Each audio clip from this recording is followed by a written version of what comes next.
Everyone, welcome back to chemistry point. Lecture शुरू करने से पहले जो स्टूडेंट्स नए हैं वो चैनल को सब्सक्राइब कर लें और वीडियो को लाइक और शेयर करना ना भूलें। सेकंड बेटा, आपको लेक्चर जो है वो कंप्लीट देखना है। लेक्चर कंप्लीट देखोगे तो ही आपको दिया हुआ स्टडी मटेरियल जो है इसमें समझ में आएगा। ये मैं हर वीडियो में अपनी ये बात रखता हूँ, तो बारी बारी से कहना नहीं चाहिए, केवल उन्हीं के लिए जो नए स्टूडेंट्स हैं। तो आप पहले वीडियो कंप्लीट देखें, उसके बाद में नोट्स बनाएं। इस वीडियो के अंदर बेटा जो है अपन एटम के बारे में डिस्कस कर रहे थे, उसी को आगे बढ़ाएंगे चर्चा को। तो यहाँ तक अपन ने एटम्स के बारे में जितनी भी परिभाषाएं थी, उनसे संबंधित कथन थे, वो सारे कंप्लीट कर लिए थे। अब एटम का जो अपना मोस्ट इम्पोर्टेंट हिस्सा है वो है परमाणु के विभिन्न मॉडल, कि परमाणु के समय समय पे कौन से मॉडल दिए गए और किस वैज्ञानिक के द्वारा दिए गए, जो परमाणु के इतिहास को दर्शाता है। तो उन परमाणुओं के मॉडल का जो है वो डिस्कशन करेंगे अपन आने वाले नेक्स्ट वीडियोज़ के अंदर, जिसमें एक हिस्सा जो है वो अपन पहले कंप्लीट कर चुके हैं। जब अपना एटम का जो है वो शुरू हुआ था लेक्चर, जिसमें अपन डाल्टन का सिद्धांत पढ़ते हैं, वो पीछे हो चुका है, तो उसका डिस्कशन मैं नहीं करूँगा। तो यहाँ से अपन जो टॉपिक हिस्सा शुरू करेंगे आज के लेक्चर में, वो होंगे अपने परमाणु के मॉडल। परमाणु के मॉडल ये अपना हिस्सा टॉपिक होगा। और परमाणुओं के मॉडल में जो है वो फर्स्ट होगा अपना थॉमसन का परमाणु मॉडल। सिंपल है, कोई दिक्कत नहीं है। इसमें कहाँ क्वेश्चन बनता है, बस अपने को वो चीज़, थ्योरेटिकल में तो क्या अपने को पूरी थ्योरी लिखनी होती है, कहाँ क्वेश्चन बनता है वो चीज़ अपने को देखनी है। क्योंकि ऑब्जेक्टिव के अंदर जो है वो पूरी थ्योरी की तो चीज़ है नहीं, थ्योरी में से बीच में से पॉइंट उठाते हैं, वो इंपॉर्टेंट पॉइंट कौन कौन से हैं उनको ध्यान रखना है। थॉमसन का परमाणु मॉडल क्या था? थॉमसन ने क्या बताया था कि परमाणु जो है वो एक धनावेशित ठोस गोला होता है। परमाणु जो है वो एक धनावेशित ठोस गोला होता है, यानी इसने परमाणु को जो है वो एक धनावेशित ठोस गोला माना। ये जो है वो एक धनावेशित ठोस गोला है। अब यहां शब्द दिया हुआ धनावेशित ठोस गोला। इस धनावेशित ठोस गोले का अर्थ क्या है? तो जो थॉमसन था उसका धनावेशित ठोस गोले कहने का अर्थ था कि इस परमाणु में जो धनावेश है वो समान रूप से वितरित रहता है। अब धनावेश समान रूप से वितरित रहता है तो इसका अर्थ ये हुआ कि धनावेश कहाँ है। जब अपन ने परमाणु की चर्चा की थी, शुरू में परमाणु की स्ट्रक्चर देखी थी, संरचना देखी थी, तो धनावेश कहाँ स्थित है? परमाणु में धनावेश जो है वो नाभिक में स्थित है, केंद्र में स्थित है। तो जो केंद्र आपका है, उस केंद्र या नाभिक में जो है वो न्यूट्रॉन और प्रोटॉन पाया जाता है। तो न्यूट्रॉन और प्रोटॉन क्या है? किसी भी परमाणु के द्रव्यमान को निर्धारित करने का कार्य करते हैं। कि परमाणु का द्रव्यमान कहाँ से दर्शाया जाता है? उसके न्यूक्लियॉन से। न्यूक्लियॉन की संख्या क्या दर्शाती है? उसकी द्रव्यमान मान को दर्शाती है। तो थॉमसन कहता है कि परमाणु जो है वो धनावेशित ठोस गोला है, जिसमें धनावेश समान रूप से वितरित रहता है, या परमाणु में जो द्रव्यमान है वो समान रूप से वितरित रहता है, समान रूप से फैला हुआ है, जिसमें ऋणावेशित इलेक्ट्रॉन की स्थिति, जिसमें ऋणावेशित इलेक्ट्रॉन, ये ऋणावेशित इलेक्ट्रॉन्स हैं, जिसमें ऋणावेशित इलेक्ट्रॉन की स्थिति जो है वो ठीक उसी तरीके से होती है जैसे तरबूज में बीज की स्थिति। ये है आपके ऋणावेशित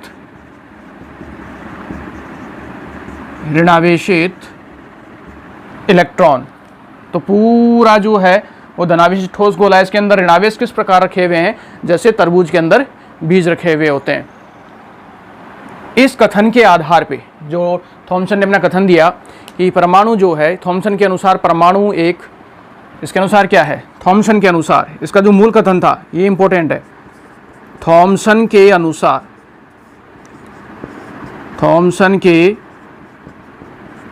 अनुसार परमाणु एक धनावेशित ठोस गोला है।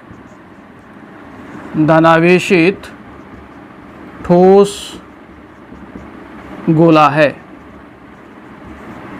जिसमें ऋणावेशित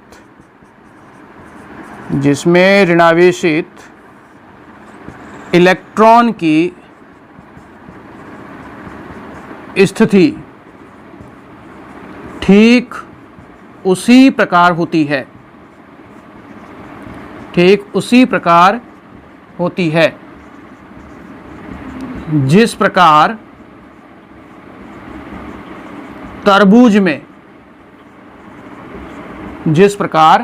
तरबूज में बीजों की स्थिति, इसे ही थॉमसन का परमाणु मॉडल कहते हैं। परमाणु मॉडल कहते हैं। ये जो है वो थॉमसन का कथन था कि परमाणु जो है वो धनावेशित ठोस गोला है जिसमें धनावेश समान रूप से वितरित रहता है। मान लो धनावेश की बात नहीं करता है तो क्या कहेगा कि उसमें द्रव्यमान समान रूप से वितरित रहता है। इस चीज़ का ध्यान रखना, पॉइंट का बड़ा ध्यान रखना। ये धनावेशित ठोस गोला, इस धनावेशित ठोस गोले के स्थान पे क्या कह सकता है, ये द्रव्यमान समान रूप से वितरित। ऑप्शन के अंदर ये भी दे सकता है, ये ना देकर कि परमाणु में जो है, परमाणु में यानी थॉमसन के अनुसार परमाणु में द्रव्यमान समान रूप से वितरित रहता है। ये कथन भी दे सकता है, चांस बनते हैं अपने, क्योंकि द्रव्यमान में निहित क्या है, न्यूक्लियन से न्यूट्रॉन और प्रोटॉन वो द्रव्यमान का निर्धारण करते हैं। तो ये तो इसका कथन है। अब इस कथन के आधार पे इसने अपने परमाणु मॉडल के कुछ नाम दिए। तो पहला तो ये, इसने तुलना किससे की, तरबूज में बीज की स्थिति के आधार पर। किन की? इलेक्ट्रॉनों की, ऋणावेशित इलेक्ट्रॉनों की।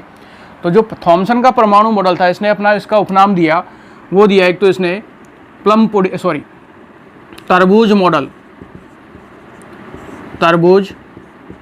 मॉडल। थॉमसन के परमाणु मॉडल को क्या कहा गया? तरबूज मॉडल। या इसे कहा गया फिर, तरबूज को इंग्लिश में कहा जाता है वाटरमेलन, तो इसे कह सकते हो वाटरमेलन मॉडल। ये तो इसी के नाम से हैं। थॉमसन के परमाणु मॉडल को तरबूज मॉडल या वाटरमेलन मॉडल कहा गया। इसके अलावा पश्चिम बंगाल की एक मिठाई है, काफ़ी फेमस मिठाई है, उसे कहा जाता है प्लम पुडिंग। प्लम पुडिंग को अपन मानते हैं लड्डू, ठीक है। तो उसमें क्या होता है, जो लड्डू होता है, आपने लड्डू देखा हुआ है सबका, लड्डू जो होता है उस लड्डू के अंदर लाल लाल दाने जो हैं वो बिखरी हुई अवस्था के अंदर उपस्थित रहते हैं। पूरे लाल दाने हैं वो बिखरी अवस्था के अंदर उपस्थित हैं।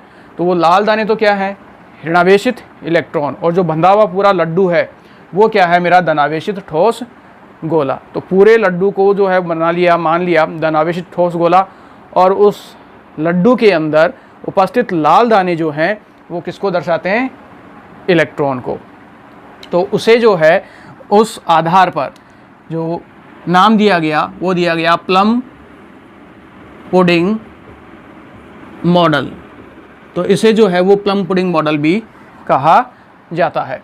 तो थॉमसन का परमाणु मॉडल है उसके उपनाम हो गए आपका तरबूज मॉडल, वाटरमेलन मॉडल और प्लम पुडिंग मॉडल। अब इसके क्वेश्चन की बात की जाए तो यहाँ दो प्रकार के ही क्वेश्चन है, ज़्यादा टिपिकल नहीं है क्यों छोटा है। ये थॉमसन का परमाणु मॉडल कंप्लीट है अपना। दो क्वेश्चन है यहाँ। पहला क्वेश्चन, तरबूज मॉडल ले लो, या हो सकता है ये ना देकर सीधा ये दे दिया जाए, जिनमें भी इसकी प्रायिकता ज़्यादा होगी, plum pudding model. Plum pudding model किसके द्वारा दिया गया? तो प्लम पुडिंग मॉडल जो है वो थॉमसन के द्वारा दिया गया। पहला क्वेश्चन तो यहाँ बनता है, बनाने वाला यहाँ भी बना सकता है, इग्नोर नहीं कर सकते इस चीज़ को। तो पहला क्वेश्चन तो वो हो गया। दूसरा, थॉमसन के अनुसार निम्न में से सत्य कथन है। तो वहाँ पे आपको वो 4 ऑप्शन देगा। तो थॉमसन के अनुसार निम्न में सत्य कथन को अपने को छांटना है, तो वो इसी में से उठाता है, इस डेफिनेशन से, इसके नियम से, परिभाषा से, कि जो है परमाणु ये क्या है, धनावेशित ठोस गोला है जिसमें द्रव्यमान समान रूप से वितरित रहता है। ये इसका सबसे इम्पोर्टेंट हिस्सा है।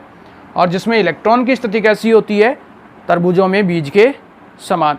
तो वो चीज़ ना लेकर ये केवल इतना लेता है कि परमाणु जो है वो क्या है, एक धनावेशित ठोस गोला है। ये लाइन सबसे इंपॉर्टेंट है क्वेश्चन बनाने के लिए, कि परमाणु एक धनावेशित ठोस गोला है। यह कथन किसके द्वारा दिया गया? इस तरीके से भी क्वेश्चन हो सकता है। तो यह कथन किसके द्वारा दिया गया? थॉमसन के द्वारा दिया गया। तो यहाँ 2 क्वेश्चन हो गए। एक तो प्लम पुडिंग मॉडल किसने दिया, परमाणु जो है एक धनावेशित ठोस गोला है, यह कथन किसके द्वारा दिया गया? थॉमसन द्वारा। दोनों का आंसर सेम, थॉमसन द्वारा दिया गया। या किसी भी परमाणु में द्रव्यमान, ये ना देकर फिर लैंग्वेज क्या बना सकता है क्वेश्चन की, किसी भी परमाणु में द्रव्यमान समान रूप से वितरित रहता है, यह कथन दिया गया। वो किसके द्वारा दिया गया? थॉमसन के द्वारा दिया गया। तो ये अपना जो है वो थॉमसन का परमाणु मॉडल। अब इस परमाणु मॉडल की कुछ कमियां थी। अब वो कमियां क्या थी, उन कमियों की बात की जाए तो इसकी पहली कमी जो थी वो ये कि थॉमसन ने जो है वो ये कह दिया कि द्रव्यमान जो है वो समान रूप से वितरित रहता है। अब द्रव्यमान किसके संदर्भ में है? धनावेश के संदर्भ में, कि धनावेश जो है वो पूरे परमाणु में फैला हुआ है, पूरे परमाणु में धनावेश फैला हुआ है। क्या वास्तविकता में ऐसा है? ऐसा नहीं है, क्योंकि अपने पीछे प्रीवियस 11th और 10th क्लास के अंदर भी पढ़ा है, 9th में भी पढ़ा है कि परमाणु में जो धनावेश है वो एक बहुत छोटे से केंद्र में निहित होता है, जिसे अपन क्या कहते हैं? नाभिक कहते हैं। और अपने शुरू में लेक्चर में एटम जो अपने शुरू किया था उसमें भी अपने इसको डिस्कस कर लिया था कि द्रव्यमान जो है एक छोटे से केंद्र में निहित रहता है, जिसे क्या कहते हैं? नाभिक कहते हैं। तो इसका ये कथन गलत हो गया, ये इसकी सबसे बड़ी कमी। दूसरी कमी क्या थी कि इसने जो है वो इलेक्ट्रॉन की गति के बारे में नहीं समझाया कि इलेक्ट्रॉन किस प्रकार गति करता है, उसकी गति कहाँ हो रही है, कैसे गति हो रही है, उसके बारे में ये नहीं समझा पाता है। तो इसकी ये दो प्रमुख कमियां रही। ठीक है, तो अगर थ्योरेटिकल एग्जाम में अगर अपने पास क्वेश्चन आता है तो उसमें अगर आपसे कमियां पूछता है तो पहली कमी आप बता सकते हैं कि यह जो है वो द्रव्यमान को समान रूप से वितरित बताता है, किसी परमाणु में द्रव्यमान को समान रूप से वितरित बताता है, ये इसकी पहली कमी, जबकि ऐसा होता नहीं है। दूसरी कमी, यह इलेक्ट्रॉन की गति के बारे में नहीं समझाता कि इलेक्ट्रॉन किस प्रकार गति करता है, किसी परमाणु में इलेक्ट्रॉन की गति कैसे होगी उसके बारे में नहीं समझाता है। क्लियर है? तो यहाँ अपना जो है वो थॉमसन का परमाणु मॉडल खत्म होता है। क्या क्वेश्चन बनते हैं वो मैंने बता दिए हैं, किसी का क्वेश्चन बनेंगे, इसके अंदर यहाँ क्वेश्चन बनने की कोई संभावना नहीं है। तो छोटा परमाणु मॉडल है, कोई दिक्कत नहीं होनी चाहिए। क्लियर है? तो इसका जो नेक्स्ट परमाणु मॉडल होगा वो अपन नेक्स्ट अगले वीडियो के अंदर कंसल्ट करेंगे।